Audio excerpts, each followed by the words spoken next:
ნუ პირველ რიგში მინდა ვთქვა, რომ ეს დოკუმენტი 28 პუნქტიანი, რომელიც იყო წარმოდგენილი ამერიკელების მხრიდან, ეს არ არის არც შეთანხმება და არც გეგმა, ჩემის აზრით, ეს არის რაღაც მოსაზრებების, იდეების ნაკრები, რომელიც ძალიან ხშირად ეწინააღმდეგება პუნქტი პუნქტს და უფრო მეტიც ცალკეულ პუნქტში ჩადებული დებულებებიც ეწინააღმდეგება ერთმანეთს, ამიტომ ბუნებრივია, რომ იმის ხელმოწერა ამ სახით ვერ მოხდებოდა, უბრალოდ ის არ არის სამართლებრივი დაწერილი დოკუმენტი, შესაბამისად ის საჭიროებდა ძალიან მნიშვნელოვან გადამუშავებას და ჩვენ ვხედავთ, რომ როგორც ჩანს პრინციპების დონეზე, საკითხების ან თემატიკის დონეზე, როგორც ჩანს ამ დოკუმენტს ჰქონდა თავდაპირველს რუსეთის თანხმობა, მეტიც ბევრი ანალიტიკოსი წერს, რომ საერთოდ რუსული მხარის შედგენილ დოკუმენტს გავს უფრო მეტად.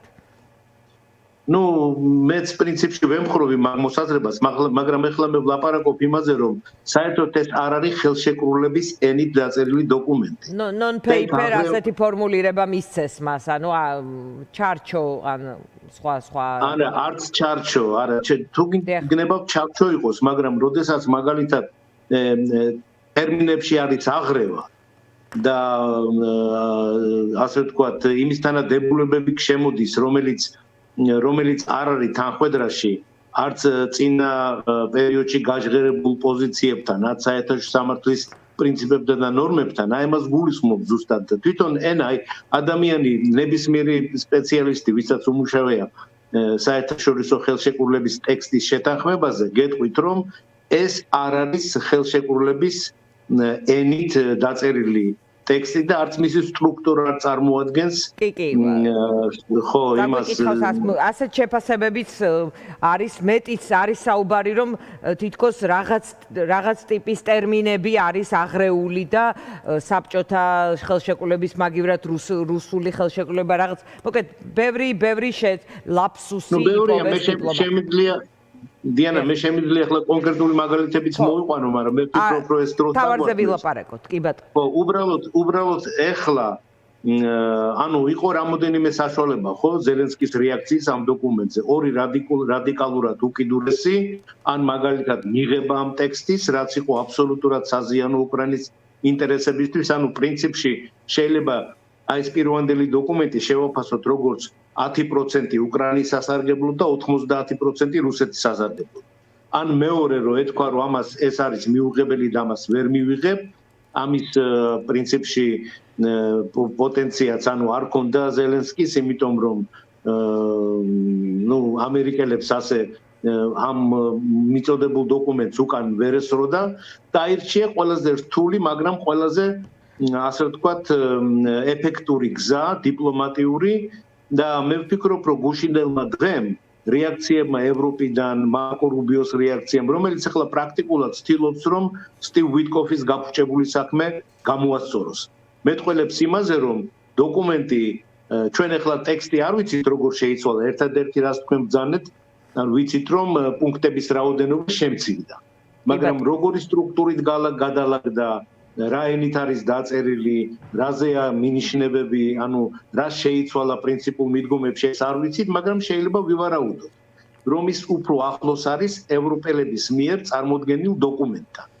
კი ბატონო, მაგრამ აქ ისმის შეკითხვა, თუ ის უფრო ახლოს არის ევროპელების მიერ წარმოდგენილ დოკუმენტთან, რამდენად არის შანსი, რომ ეს იყოს დიდი შეთანხმების დოკუმენტი, რომელსაც რუსეთიც მოაწერს ხელს, იმიტომ რომ ცოტა ხნის წინ ასევე უშაკოვის განცხადება ვრცელდება, რომელიც ამბობს, რომ რა შეიცვალა იმ 28 პუნქტიანში არ ვიცით, მაგრამ ჩვენ ვიცით ევროპელების წინადადება და ის არაკონსტრუქციულია ჩვენთვის და მიუღებელი. ხო, ეხლა იცით რაც არის ნორმალური და ლოგიკური და შეესაბამება საერთაშორისო სამართლის პრინციპებს მიუღებელი გასაგებია, მაგრამ ეს მიუღებელი რუსეთისთვის თავისთავად, მაგრამ უკრაინის დიპლომატიის ამოცანა ამ ეტაპზე იყო შემდეგი, მე ვფიქრობ, რომ ამ კრიზისული ვითარებიდან უკრაინა უნდა გამოსულიყო უფრო ძლიერი, ვიდრე იყო მანამდე და ეს სიძლიერე გამოიხატება იმაში, რომ უკრაინას უნდა მოეხთინა ცივილიზებული სამყაროს პოზიციების კონსოლიდაცია საკუთარი პოზიციის ირგვლივ, ამერიკის შეერთებული შტატების ჩათვლით, რა თქმა უნდა.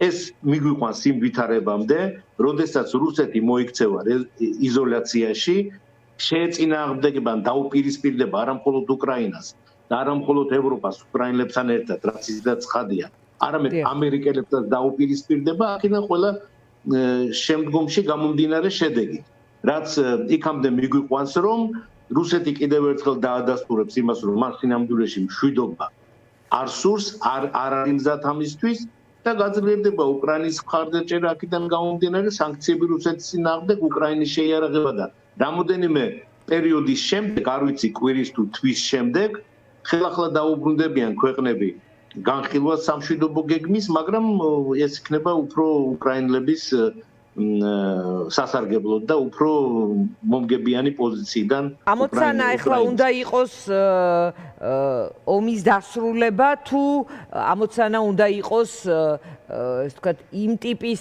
შეთანხმების მიღწევა, ანუ რამდენად შესაძლებელი იქნება იმ ტიპის შეთანხმების მიღწევა, რომელიც უკრაინისთვის, ევროპისთვის იქნება მისაღები, მას რუსეთი არ მოაწერს ხელს, ამ დროს ტრამპი ამბობს, რომ მაშინ იბრძოლეთ ბოლომდე, რაზეც მიანიშნა ზელენსკიმ, რომ ან ღირსებას ვკარგავთ, ან მთავარ პარტნიორს ვკარგავთ შეერთებული შტატების სახით, ანუ რაღაც ტიპის დილემებს ხედავთ თუ არა ამ პროცესში, თორემ გადასარევია კარგი დოკუმენტის დაწერა, დარწმუნებული ვარ ეს. რა თქმა უნდა, ეს დილემებით ახსავს პროცესია, თქვენ კარგად თემსოფლიოში გაიჟღერა ამ ფრაზამ, რომ ან ღირსებას კარგავთ, ან საკვანძო პარტნიორს, მაგრამ შემდგომში იგი იმავე განცხადებაში ზელენსკი მერე განავითარა ეს თავისი აზრით და თქვა, რომ არა, ჩვენ ყველაფერს გავაკეთებთ საიმისოდ, რომ ღირსებას შევინარჩუნოთ და ამერიკის შეერთებული შტატებით, რომლის მიმართაც ჩვენ ძალიან მადლიერები ვართ,